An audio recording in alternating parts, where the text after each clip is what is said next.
हरे कृष्णा, राधे राधे, जय माता दी भक्तों।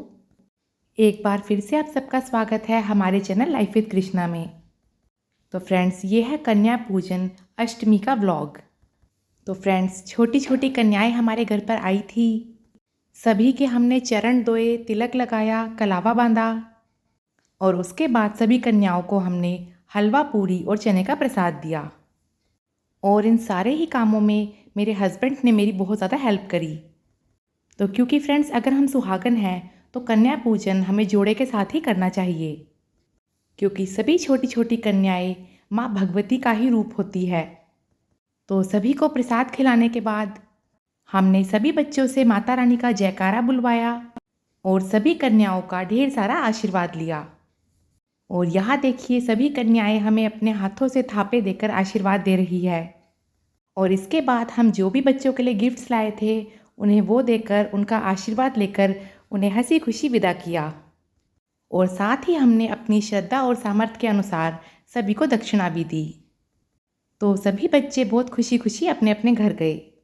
और फ्रेंड्स, उसके बाद अष्टमी की संध्या के समय हमने करी दहलीज पूजन और तुलसी जी पर दीपदान।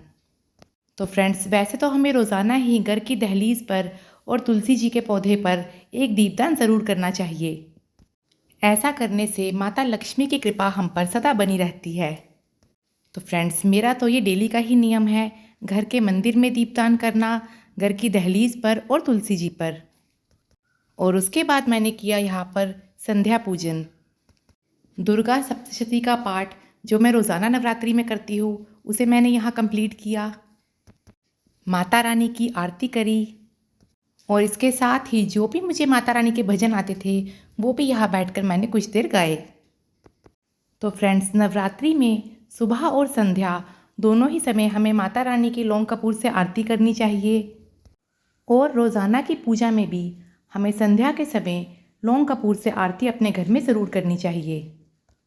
ऐसा करने से हमारे घर से सभी नेगेटिव वाइब्रेशन दूर हो जाती है।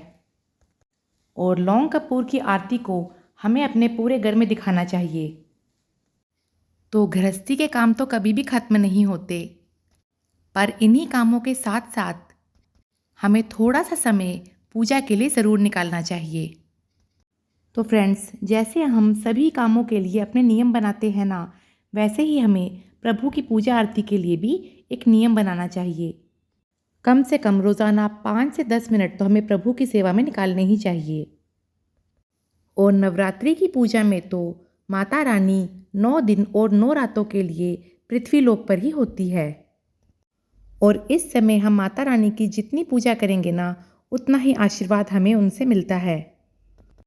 और नवरात्रि के 9 दिनों में से किसी भी एक दिन हमें माता रानी को श्रृंगार की सामग्री ज़रूर समर्पित करनी चाहिए। तो घर पर संध्या पूजन करने के बाद मैं आ गई थी मंदिर में। जो भी सुहाग की सामग्री हमने अपने घर पर 9 दिनों तक माता रानी के सामने रखी थी उसे हमने गौरा मैया को समर्पित किया। और अष्टमी के दिन विशेष रूप से माँ गौरा और शिव जी की पूजा की जाती है। तो आप दर्शन करिए, कितनी सुंदर लग रही है हमारी माता रानी। माता रानी की कृपा हम सभी भक्तों पर सदा बनी रहे और माता रानी की कृपा से सभी भक्तों की सभी मनोकामनाएं पूर्ण हो। और फ्रेंड्स, ये है मेरी बिटिया रानी जो हमेशा मेरी वीडियो शूट करती है। और इसके बाद हम आ गए माता रानी के जागरण में, जो कि हमारे घर के पास ही हो रहा था। तो कुछ समय जागरण में बैठकर हमने माता रानी के भजनों का आनंद लिया और माता रानी की कृपा से हमने अष्टमी का पूरा ही दिन बहुत आनंद में बिताया।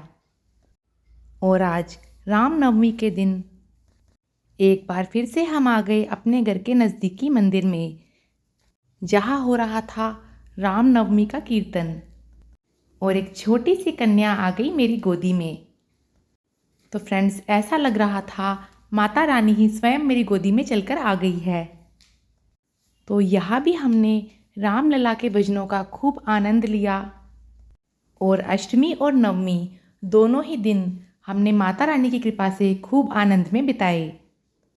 तो फ्रेंड्स, यही था हमारा कन्या पूजन का छोटा सा व्लॉग। जय माता दी। माता रानी सबकी मनोकामनाएं पूर्ण करे।